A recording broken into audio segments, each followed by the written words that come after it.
I broke my back. What do you mean by that? My back is broken. What, a vertebrae or what portion? Spinal. All around is watching us, the Mexicans, and I feel proud about represent Mexico. Viva Mexico, cabrones! Welcome to New Day with SSJ on Sports Radio 810 WHB.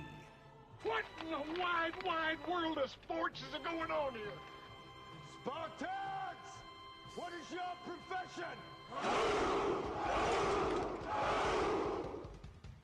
Are you not entertained? Are you not entertained? Is this not why you are here?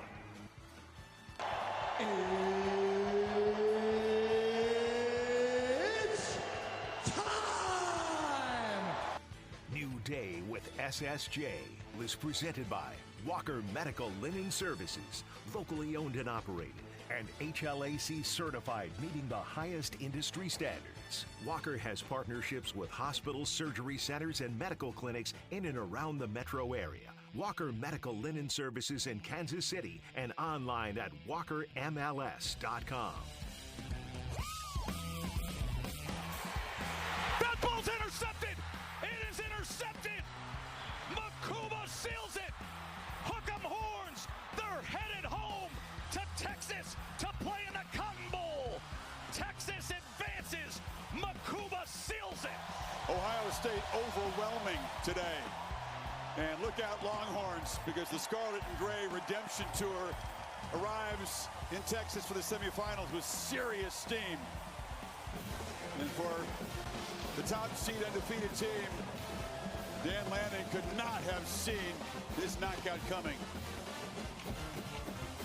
No one could have really. We have been in consultation with ESPN, with the College Football Playoff, with the Southeastern Conference, with the University of Georgia, with Notre Dame.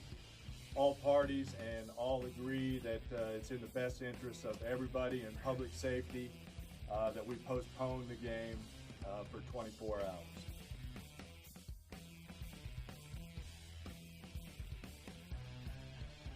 Good morning, Kansas City, and welcome in to New Day without SSJ. I'm Todd Leabo, in for Stephen St. John. We think he's coming back from vacation sometime. He will be.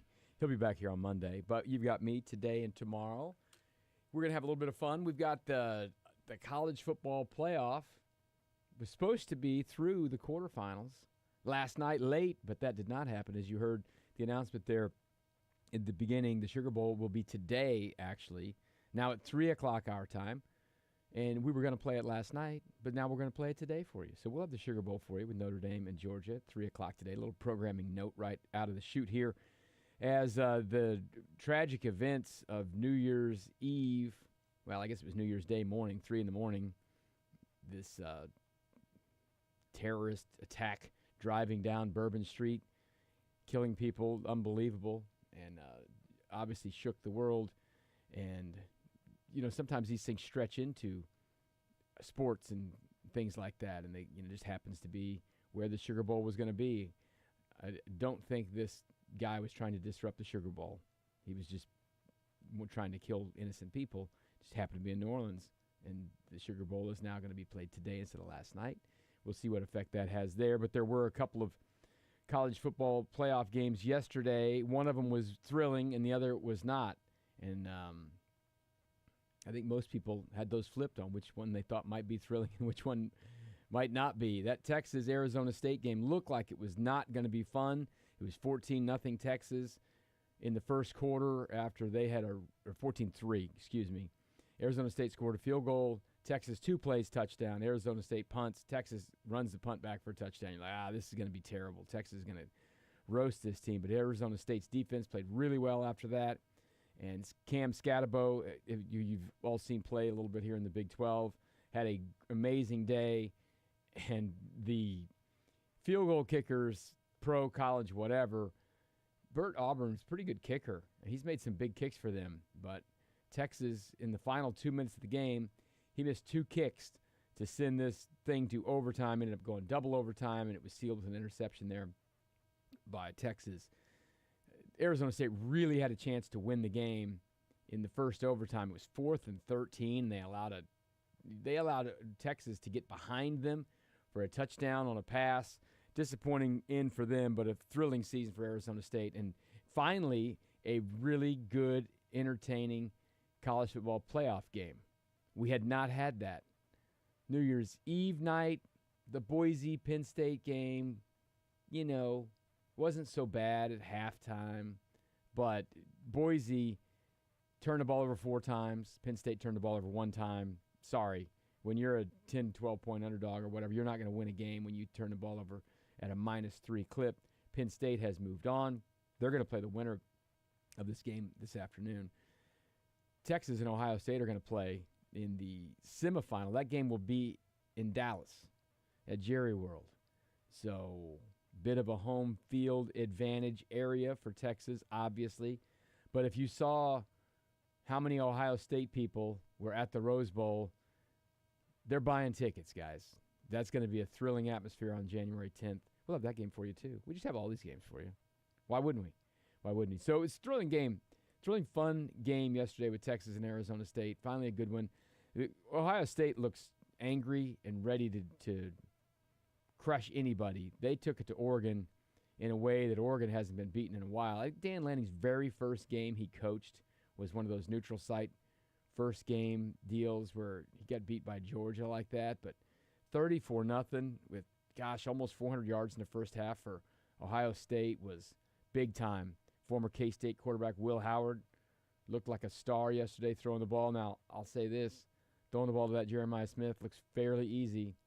He's an amazing freshman, catches everything, and they were great. They were great, and they ended up, if you could dream a little bit, Oregon scored the late in the first half, early in the second half. Maybe a ball game now. Ohio State was the team, and they won that game. So that will set up the Ohio State-Texas battle on the 10th in Texas. That should be a lot of fun. Yesterday, we finally got the official announcement from Andy Reid that Carson Wentz will be playing quarterback for the Chiefs when they play the Broncos on Sunday at 3:25 in Denver. Not surprising. I think we all thought this would happen once the Chiefs wrapped the 1 seed up. It is the smart move. It's the right move. And even though, and I asked Andy Reid this question on Monday on the Zoom, is there another factor as you try to get your team in order, because the game means a lot to the Broncos. There have been times before where, like last year, when they played Blaine Gabbert in the last game of the year, because the game didn't matter to the Chiefs. Well, it didn't matter to the Chargers either for anything other than draft pick choice. So this is different for Denver this time around. This game means a lot. Now, theoretically, I guess by the time the game kicks off, if Cincinnati has lost, then they're out of the mix. Denver may not have to win, but the Dolphins are still playing at the exact same time. If the Dolphins win and the Broncos lose, they're going to be out. So there's a lot at stake for the Broncos, but Andy said they're going to do their deal. And I agree that's the thing to do. I thought it was a little weird on Monday night, but Dan Campbell's a different cat. I mean, they didn't need to win that game on Monday night against the 49ers, and he was playing Goff and Gibbs and all these guys. It didn't really matter because their big game is Sunday night to set up the 1 seed battle. They could have lost the game on Monday and then won on Sunday night and still gotten the 1 seed. But Dan Campbell's Dan Campbell. Have Jared Goff throw the ball a bunch of times. He's only down to 1 running back now with David Montgomery hurt. He just ran a lot of Jamar Gibbs plays. So, hey, listen, it all works out for Dan Campbell, I guess. We'll see. But we do have a fun week of – I thought today we'd be talking about all the NFL stuff, but now we got a Sugar Bowl, too, tonight. So we do have still kind of a bowl extravaganza and football stuff going down. I'm having a hard time kind of remembering that this is Thursday. It's been a little bit weird having this Christmas and New Year's in the middle of the week and being off a day here or there. And a lot of times when I come in to do this whole show, it's Monday. I come in with Steven on Mondays. I did that on Monday, but Steven wasn't here. And then today is Thursday. And I just had 2 days off, and then it really feels like it ought to be Monday. I was sure yesterday was Sunday all day long. Your football was on, you're not working, feels like Sunday. No, it's just Thursday. which is fine, I guess, because I guess we got 2 more days of this. I don't know. And then we'll be back. It'll be weird, too, because the Chiefs won't play the next week, which is good for them, the bye and all that stuff, as we kind of live our lives around here on the calendar of sports, but also the calendar that we actually all live by, and they kind of mix together, and it's usually right in line. Yeah, you play on this day, and you do this, and you get this holiday in the middle of the week. It kind of messes it up a little bit, but the football still rolls on, and there are actually 2 games. We'll have both of them today. We'll have the Sugar Bowl at 3, and then they moved the whatever the bowl that Ole Miss is in, Gator Bowl, to a little bit later, so we'll have both those on here for you tonight, because there is no Thursday Night Football, because what the NFL does on the final week of the year is they don't want anyone at a disadvantage on the Thursday Night Football, and there's no Monday Night Football, so they will have everything will happen on Sunday, noon, 3:25, and 7:20, and they will try to build some drama in each one of those windows. There is not a lot of drama to be had because there's not a lot of playoff spots up for grabs. They'll have the couple games on Saturday, and if the Bengals win, well, if the Ravens win, they win the North. If the Bengals win, they stay alive for the playoffs. And on Sunday, there'll be a little NFC battle for the South at noon. And at 3:25, they'll kind of hash out that Broncos-Dolphins position in the playoffs. And at 7:25, we'll have the finale, which should be a fun game. And it's really going to be a high-level game because it's 2 teams going for the 1 seed. And we want to figure that part out. So they've got them, the Lions and the Vikings playing. So there's lots of football shaking and good stuff there. But it doesn't feel like Thursday. Plain and simple enough. Here's what we've got going on the show today, however. It's a regular Thursday, sort of. Got to move some people around because there were no shows yesterday. But we've got Joe Valerio talking some Chiefs. And we'll talk a little Philly with him, too, because he lives there. And there's plenty of people either upset or happy or with some thoughts about how the Eagles are handling their situation. Saquon Barkley has run for 2,000 yards. He could set the all-time record.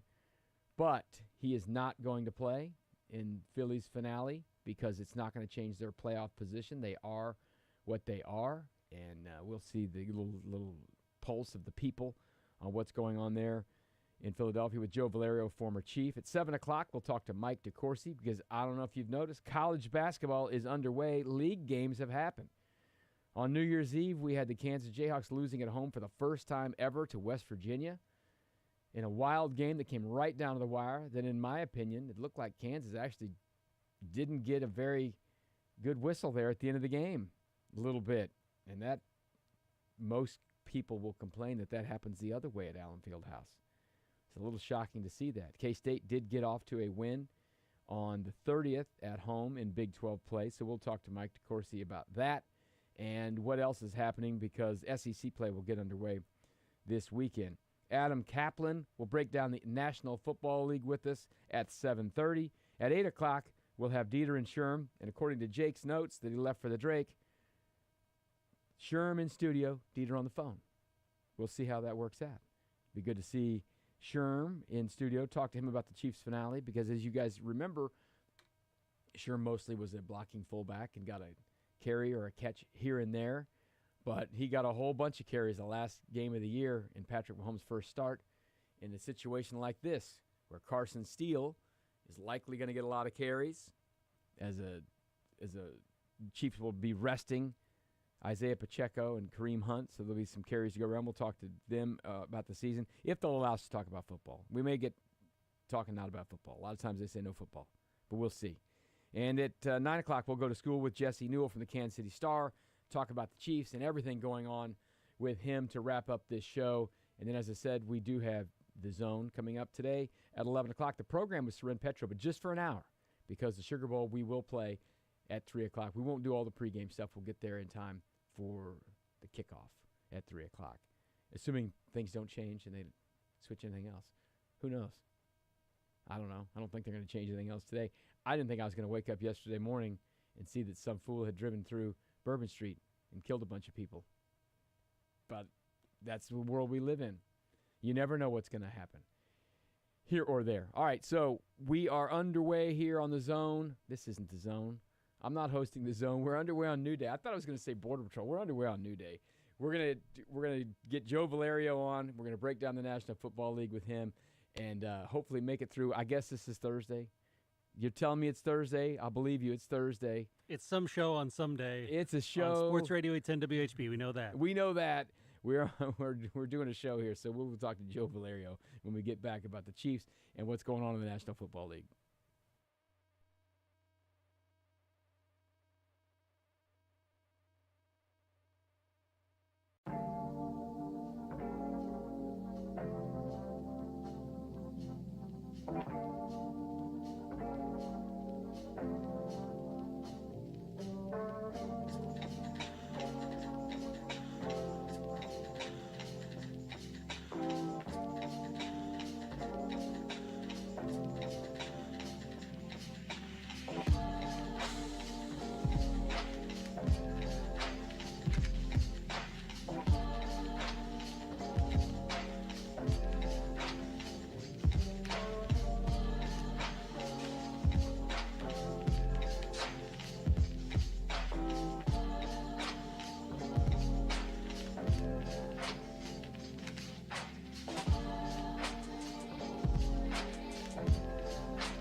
Welcome back into New Day with SSJ. We'll play a little sound for you here. That is the old Tonight Show theme, the Carson theme, because it is going to be a Carson show in Denver for the Kansas City Chiefs. Carson Wentz is going to be playing quarterback. Carson Steele is going to be getting a lot of carries for them.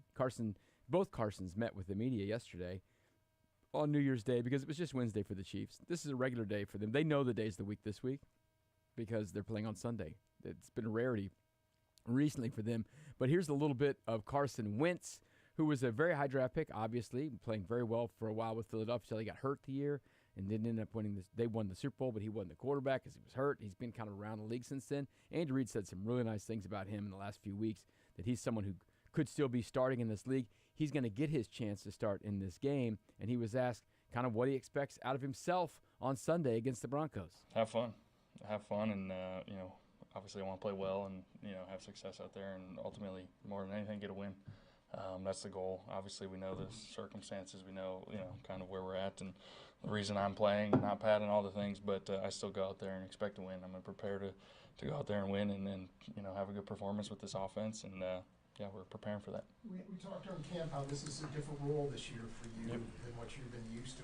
How has that been trying to stay sharp? Do you feel like you've done a good job at that? Yeah, it's obviously been different, but I've stayed locked in, stayed ready, prepared every week. Really kind of had the same routine since I've been in the NFL. Taking some things from Pat and kind of working with him, but at the same time, every week I'm staying locked in, ready to go, and just obviously not getting the reps, but going against our defense, with our scout offense, definitely does help me stay sharp, help all the guys stay sharp because our defense is no slouch over there either. So we've stayed locked in, stayed sharp, and it should be a fun one. Carson, was your experience in Philadelphia when you got hurt in 2017 make you cognizant of how this can turn and how ready you have to be in the other role? For sure. Yeah, no, it's especially Pat at times, he's taking some big ones, and there's been a couple this year that I'm like, is this it? And so, without a doubt, you got to be ready to go and be on your toes and stay locked in with the game plan and all those things. And so, it's been different for sure, but I control what I can control and stay ready. And in that respect, you feel like obviously this is one thing to play this Sunday, but how much will this help you be ready if you're needed in the playoffs? Yeah, I think it would be tremendous, just getting reps. Obviously preseason, is helpful, but that was even limited, and seems like another lifetime ago already. Things just kind of the way it goes. But, this will definitely be helpful if needed in whatever capacity down the stretch there in the playoffs. But quite frankly, I'm just excited to get out there and play ball. Earlier this week, Andy complimented you, and he essentially said you should be a starter in this league. Just mindset-wise, where are you in terms of that? Yeah, I take it day by day.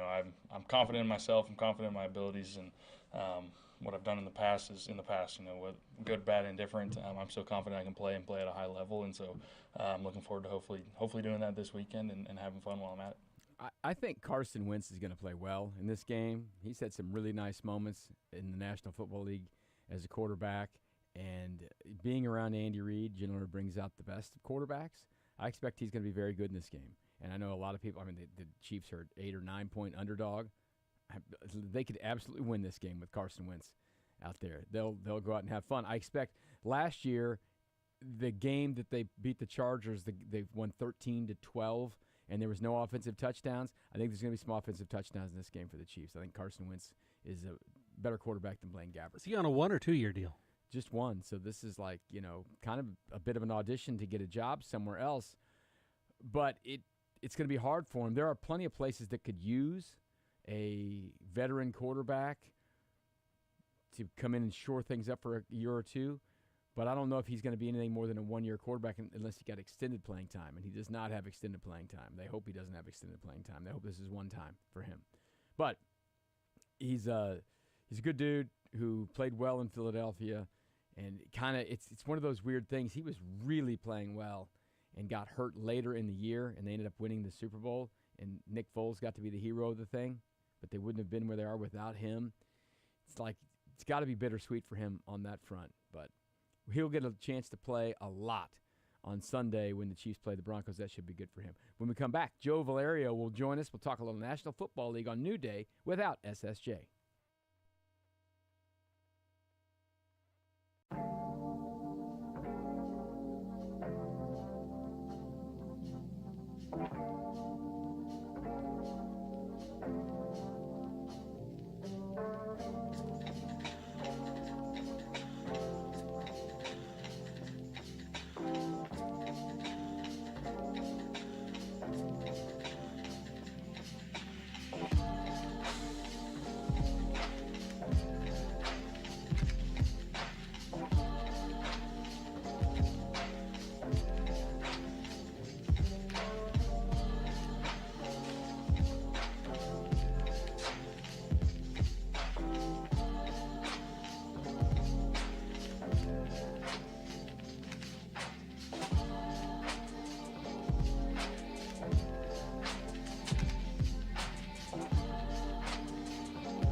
Welcome back into New Day without SSJ. I'm Todd Leabo, in for Steven. I'll be back on Monday. We are now joined by Joe Valerio, former Chiefs offensive lineman. Chats with Steven every week about what's going on in the National Football League. First of all, Happy New Year, Joe. Thanks for joining us. How's everything going one day into 2025?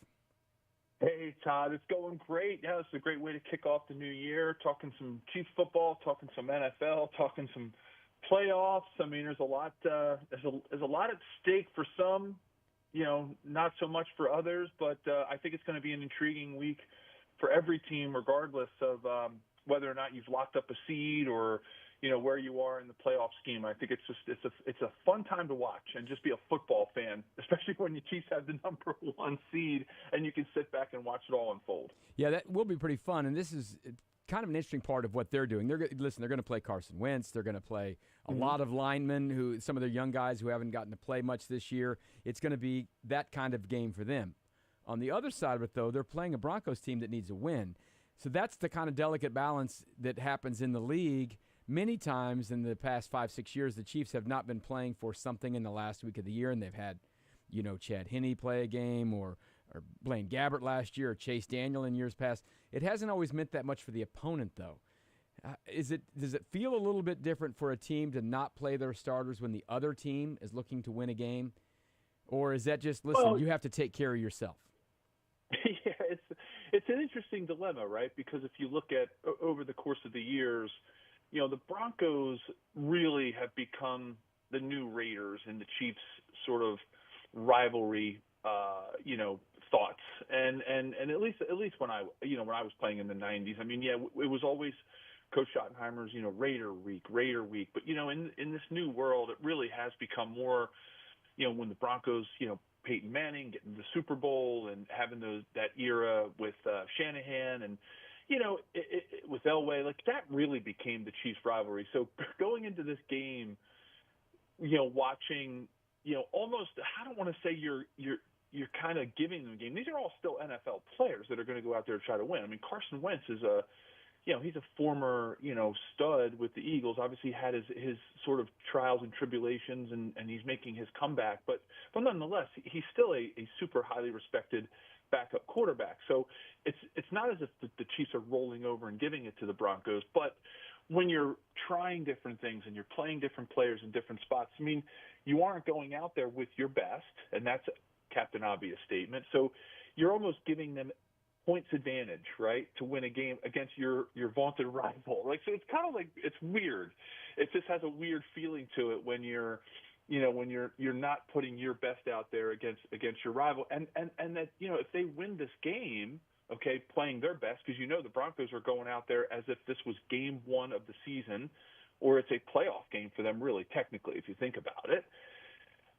They're going to go. They could come back and bite the Chiefs, right? They could come back, get a playoff spot, upset somebody, come back to Arrowhead, and then you've got a divisional rivalry playoff game. You just don't know how this stuff's going to play out. So I hate to use the word again, but it's just so intriguing, right? To say, man, you're almost. I'm saying this to make a point. You're almost giving them the game, right, by sitting all of your key starters and getting everybody healthy. And then it could come back and bite you, which I don't think it's going to, but still, nonetheless. And then it's sending a message to the Bengals, right? Here, this Broncos wins knocks the Bengals out. Is that something that the Chiefs would rather see? Would they rather see the Broncos in the playoffs and not the Bengals? Or do you want to see the Bengals go in so that they can have a chance to knock off the Bills or the Ravens before they get to the Chiefs? So it's just going to be fun to watch. And it's all those little scenarios that you have to think about. But as a player, it is a very odd situation. In my 6 years, I never had to go through a situation where we really sat players on the last game of the season. We were always fighting for something. And, I never really had a chance to be a part of that luxury.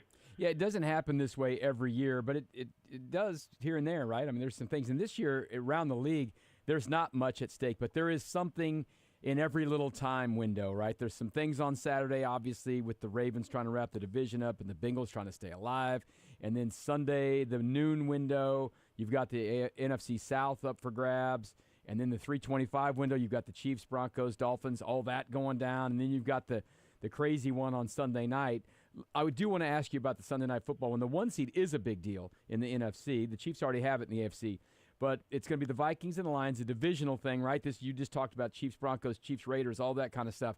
I can't imagine a bigger regular season game between these two to try to get a bye in the postseason and have it all on the line in Week 17, the last game of the regular season. This should be pretty wild because Dan Campbell could have rested a lot of guys on Monday night because that game didn't matter as much as this game matters, but he played his guys. There is a different approach to this on occasion. Dan Campbell seems to be like, hey, we're going to play our guys, and Andy Reid's like, listen, it's okay. We're going to do it this way. Do you think Dan Campbell, this will pay off for them? And they're obviously a very good team, but he put a lot on these guys this last couple of weeks. Yeah, I think he did. I think they respect him as a coach who knows how to keep his players motivated, and the turnaround that he has accomplished over this short course of his tenure there in Detroit. And I think it was good to keep him going, keep him focused. They came out relatively unscathed. I think it was a good move. They've got to go into this game on Sunday night with momentum if they want to beat the Vikings. I mean, you saw what the Vikings were able to do. That's probably the division where I feel the most for those teams. That the Packers are a really good squad. You saw that the fight that they had with the Vikings, and I think they have everything in the making of being an NFC powerhouse for years to come. But man, think about this if you're a fan. And you're, I'm thinking the Lions are going to win this game. So let's just make that assumption. If I was going to go with a prediction, that the Lions will be victorious in this game, I just have a feeling they're going to be a little too much for the Vikings coming in. That you're the 14-3 Vikings, and you are now going on the road to play a playoff game. Like, that is amazing. Like, and an 11-5 Packers team is going to be going on the road to play a playoff game. For me, Todd, I was talking with this couple friends during the week, and I really feel like the NFL should go to the conference schedule like the NBA has. I really do. Watching the Lions-Vikings thing play out, watching some of these 11-5 teams have to go on the road as a wild card when you've got teams like the Bucks at 9-7, that are a division champion and going to have a home playoff game. I get it. I get winning a division is something and it should be meaningful. But I think we're getting to the point with the parity in the league that are we past that? Are the playing somebody twice a year rivalries, are they really even there anymore? I mean, I can even speak to the Eagles-Cowboys right here. I live in Philadelphia, grew up in Philadelphia. Man, I'm telling you, 10 years ago, that Eagles-Cowboys game was, Eagles fans didn't care if the Eagles went 1-15. If they beat the Cowboys once, it was a winning season. And I just have a feeling that the majority of those rivalries are gone. With the ups and downs, with free agency and teams having 2-3 quarterbacks in a 5 to 10 year span, like you're not really rooting for your guys anymore against other guys the way that you used to. And I'm just thinking they need to go to a more division or a conference seeded playoff where right now the Chiefs would be, as they are, the number one team in the AFC, and then you'd have probably I don't know the playoff or the tiebreaker ramifications, but you'd have the Buffalo as number 2, and then you'd have the Ravens as number 3, and then you just go on and so forth, like they do when you look at the standings for the playoffs for the NBA. How do you feel about that, Todd? Yeah, Has that come up in your mind at all? It's interesting because when they first went down just to 4-team divisions, right? It used to be if you had 5 teams in your division, you played 8 of your games of the 16 were division games. So half of your thing, it made more sense then. Now you're only playing 6 division games and you're playing 17 games. So your division games are a much smaller percentage of what your whole season was. So it really meant something to win the division back in the day. Now, I do like the fact that winning a division gets you something. It gets you a home playoff game. Yeah. But we've had some times where there's sub-500 teams win a division, and they get a home playoff game, and that doesn't seem really fair. And sometimes, listen, Joe, it's just unlucky sometimes. I think this year for the Chiefs, I think the Chiefs are amazing that they're 15-1 and have a chance to go 16-1. They've won more games in the regular season they've ever won any time ever. But they also, it's just the luck of the draw. This year they got the NFC South, which is a down division, right? And that's just the calendar. There's nothing about that. You just get these teams on on these years. So there's a lot of little things at play. I could see both sides of it. I think it's simple enough now for people to know that if you win your division, you get a home playoff game, and that means something to them. I think a lot of people look, especially with what the NBA has done now with the little play and stuff at the bottom, it confuses people. They just want to know, is there a game? Yeah. When's it on? I don't know. There's more than one way to look at it. I don't think we'll have another time. Well, that's probably why the NFC North is so good. They have been playing the AFC South this year, didn't they? Is that another weak division? That's who they all beat up on, so that's why their records are inflated as well. So I don't think we're going to have 2 14-win teams in a division anytime soon. But I could be wrong. I don't know. Well, what I was thinking was, if we wanted to do the conference thing again, I was just spitballing this out there, play every team in your conference once, right? Somehow, I'm no scheduler. I'm good with Excel spreadsheets, and I'm not that good with technology. But I'm sure there's a way to figure out how they could play each of the teams in their conference once. And then what if they did this to create some parity? If you listed the way the teams finished the year before, so this year, the Chiefs and Bills would be 1, 2, and then the Ravens would be 3. Then the Lions, the Vikings, and whoever the third team is in the NFC, you match them up across the way, and you play the team across from you, and then the team down below you. The Chiefs would play the Lions and the Vikings as their NFC opponents. Yeah, right? next year, whoever corresponds with you. Yeah, those things. Yeah, the 1 and 2, and so the number 2 seed, the Bills, would play the Vikings, and then whoever finished third. I don't know. There's got to be a way for some master Excel spreadsheet scheduler to figure that out. I was thinking about something like that to make it a little bit more meaningful to win your conference. And then only have to play 2 out-of-league games, and then you create some parity by playing really, really good teams in your corresponding conference. So, well, it is interesting this year. They always want parity, and there's not a lot of parity this year. I mean, there's some bads and some goods. There's no 1-15 team or something like that, so there's not like that. But boy, there's a whole lot of teams with 3 or 4 wins. And they don't really like that in the NFL. And part of that is, maybe some coaching issues, some injury issues, and maybe, like I said, it just so happens that. The NFC North has some good teams, but if they all got to play the AFC South this year, they're all pretty weak, So they're a little bit inflated. They all beat up on the Titans and Jags and all that stuff. So I think it's just a happenstance kind of year. I don't know, but you know what? They'll always be thinking about ways to get it better because it's important. Listen, they've been a little bit more responsive. Some of these leagues have been in the past. Look at all the changes that have happened in baseball over the past several years. Look at the changes they've done in the NBA. Gosh, they're having mid-season tournaments. They're doing whatever they can to try to have interest. They're trying things. Now, the NFL is a little slower to move probably because they still have 5 times the viewers or 10 times the viewers of everybody else. So they are the big game in town. And these numbers for the playoff games will be huge. They'll be monstrous. This Sunday Night Football is going to get a monstrous number because you got 2 really good teams. And it'll be – the NFL doesn't have to do much. Because they're not as broken as some of these other leagues for sure. Well, I give a lot of credit. I'm gonna be a Chiefs homer and a Lamar Hunt fan and say, I give it all back to the vision of people like Lamar Hunt who set this league up to be successful from the very beginning. And the Hunt family has been instrumental in that, and Kansas City has been at the forefront of it. And I really do feel like this league was set up to really be successful throughout the years, and they didn't have to make the big changes. I think when you look at the business of sports, and the great podcast out there, Andrew Brandt does the business of sports. He used to be the general manager of the Packers. He's a Philadelphia guy here, and we get together every once in a while. And he does such a great job of talking about how the game has evolved. If anybody's ever interested in learning more about the business of sports, he does a great job. He runs the sports program at the law school at Villanova University. He's just really super smart.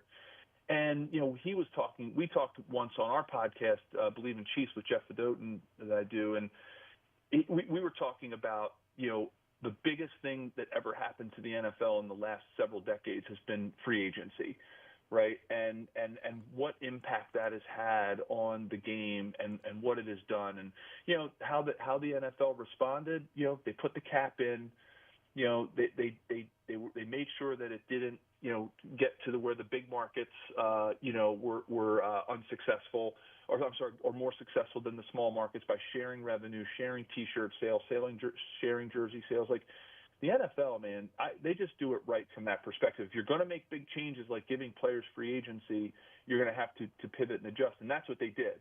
And that's why I think the NFL has continued to grow, is because they took a bad situation, because to me, free agency was almost a bad thing. I believe for most fans, because you lost your ability to root for your group of 50 guys, year in and year out, right? With new quarterbacks coming in. I mean, locking down rookies with 4-year contracts, big move, right? Keeping at least some cohesiveness to a team before free agency tears a team apart. I just think the NFL just is so good at adapting and pivoting to what is already a really, really good model.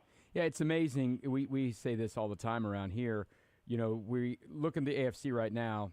Buffalo, Kansas City, Baltimore, that's market 33, 54, 29. Green Bay Packers are like market 100 or whatever.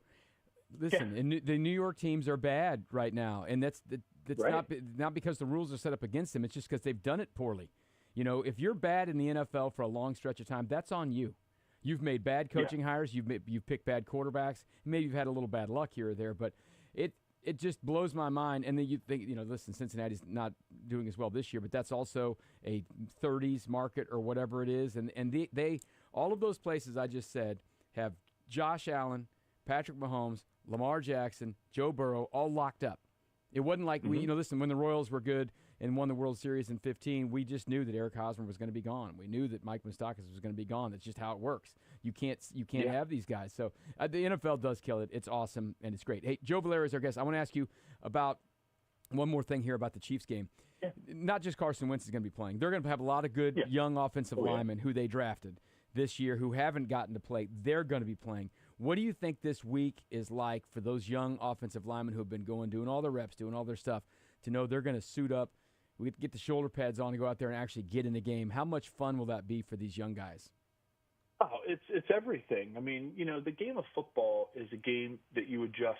Really, the speed of it is really what the biggest, factor is for a young player. Whether you played at Nebraska, Oklahoma, Notre Dame, Michigan, pick a great Oregon, a great, top tier football school, or whether, you played it like I did at an Ivy League school. Like, to me, I played against big guys. I played against strong guys. It really, making that transition to the NFL is getting in there and playing at game speed. And it's even more important today, Todd, because the players don't go through training camps like here I sound like one of those guys. I walked to school uphill both ways with no shoes in the snow, right?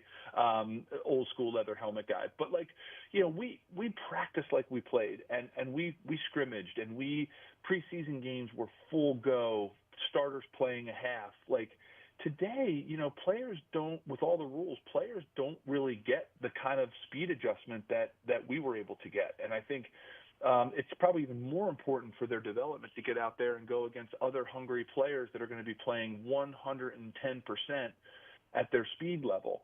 And I think it's huge, and it's huge to get out there. And I remember, games like that where, when you got a chance to go out there and play, whatever the reason was, if you were a backup, injury or filling in when somebody needed a spell or whatever, it's exciting to get out there and do it. So it's huge. I mean, you can probably hear the excitement in my voice thinking about as sort of a career backup, what it felt like to get out there and play. It's humongous, and it's great for their development. It's great for their psyche, and it's just great in general as an experience to get out there and play in a big game like that. Yeah, I'm thinking about like C.J. Hansen, right, the rookie out of Holy Cross. I mean, not a slight to Holy Cross, but it's not the National Football League. You know what I mean? But it's like he's playing from Holy Cross, and he got to play in some preseason games. But, wow, what a thrill that's going to be to go, like, just to get to the National Football League from Holy Cross is one thing, and to, like, get to play, that'll be something wild for him. So I'm excited for that part of it. Now, Joe, I know you're in Philly, and it's been all the talk nationally and around Philadelphia, I'm sure, this past week. Saquon Barkley's got 2,000 yards. Should he go try to get a record? They're like, nah. And I agree. I think it's the smart thing. There's no reason to go out there, because he's been a little dinged up here and there this year. But what are folks around Philly saying about the possibility that Saquon could have gotten Eric Dickerson's record and that he's not going to get it, and they're doing the prudent thing by not playing him this week? Well, the one thing that people know about Philly is it's a town that's hungry for winning. It's not a town that's hungry for notoriety, and I think the fans here are very much in agreement that while he has had a great season and it would be awesome to put his name in the record books, the Eagles fans crave championships, and they're going to always put team first in their minds, and I think they're really, really hoping that Saquon rests this week so that he is ready for the playoffs and doesn't risk. It's a big risk, going out there getting dinged up. I mean, there are fans out there that want him to play for a couple of reasons, because it's against the Giants, and that would be really cool. Like, there's a lot of really emotional factors going into this, right? To imagine him breaking that record against the Giants, come on, that's insane, right? That he would do. And then the other part of it is, there's fans that don't want him to play because they want the Giants to win, so the Giants don't get the number 1 pick in the draft. Right. So it's funny because Philly fans can be a little fickle. But they definitely want a championship more than an individual accolade, and I think when Saquon pulled that game, and pardon me for not remembering what game it was, but when basically he had a chance to do something that was single game relative, and he said, "Nah, man, let that guy eat. He deserves a chance to be out there and playing and enjoying this game the way that I enjoy it." So that right there, I think, speaks volumes about who Saquon Barkley is and what he has been to this team in Philadelphia. So while we would love to see him get it, I think fans are really hoping that they sit him so that he's ready for the playoffs. And, listen, it's an extra game, too. It's not like these records, like O.J. Simpson's got the real record. He's the only guy to do it in 14 games to get over 2,000 yards. And I remember when I was young when Eric Dickerson broke the record and everything. It was a big deal, but everyone said, well, now this was before OJ had his issues. So everyone was like, well, no, listen, it took him 2 more games to get to 2105 or whatever. So I think Saquon getting to 2016 games is great, and I think if he broke the record, it'd be like, little hollow if he did it in an extra game. But it's been an amazing year for him, and the Giants thing is funny that he was a Giant, and the Giants said, nah, we're not going to. And then the other side of the Giants thing is like, we saw it all on Hard Knocks on why they chose not to take him. And so now they've just got egg on their face. It's so fun to watch these New York teams fail. I love it as someone who's in Kansas City. It's the greatest. Trust me, these big market teams, they got lots of money to spend in different, sports and basketball and baseball especially, and where there's no sharing and all that stuff. And it is interesting to see. And it's just watching the Giants struggle as an Eagles fan is great. And I tell you, I'd be remiss though, Todd, if I didn't say, let's not forget Jim Brown doing 1,800 yards in 12 games. Yeah. So at what point do you put an asterisk on these records? And when do you start saying, well, let's do a divided by how many games they played in record? Like it's going to get really, really hard to compare. When you look at 12, 14, 17, 16 games, it's really hard to sort of compare players in these different eras. So. Yeah, I mean, I think it would be great for him to have the record. Probably will stand for if he breaks it. What was it? 84, right? Yeah, was Dickerson 84? I mean, that's a long time. 40 years, man. So it would be really cool because it probably would stand for quite some time. But nonetheless, I think the championship for the Eagles would last longer, and I think that's what they're most worried about. Yeah, there's no question about that. All right, before we let you go, Joe, tell us about your podcast and tell me if you think the Chiefs have a chance to win this game with all the backups playing. Yeah, so podcast is Believe in Chiefs, BLEAV, with my podcast partner, Jeff Fedotin, Kansas City native and writes for Forbes magazine, covers the business of sports for Forbes and covers the Chiefs. You can find it on any podcast outlet and on the Believe Network. And, this game, at Joe Valerio 73, follow along on X, Twitter.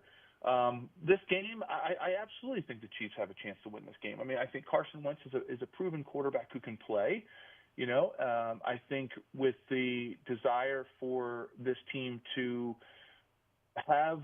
control their own destiny and win a game and keep the Broncos out of the playoffs, or the opportunity to keep them out of the playoffs and let everything else work itself out, that's what the team wants. You know, you want to control your own destiny in every single game. You never want to feel like you're mentally throwing a game so a team doesn't make the playoffs.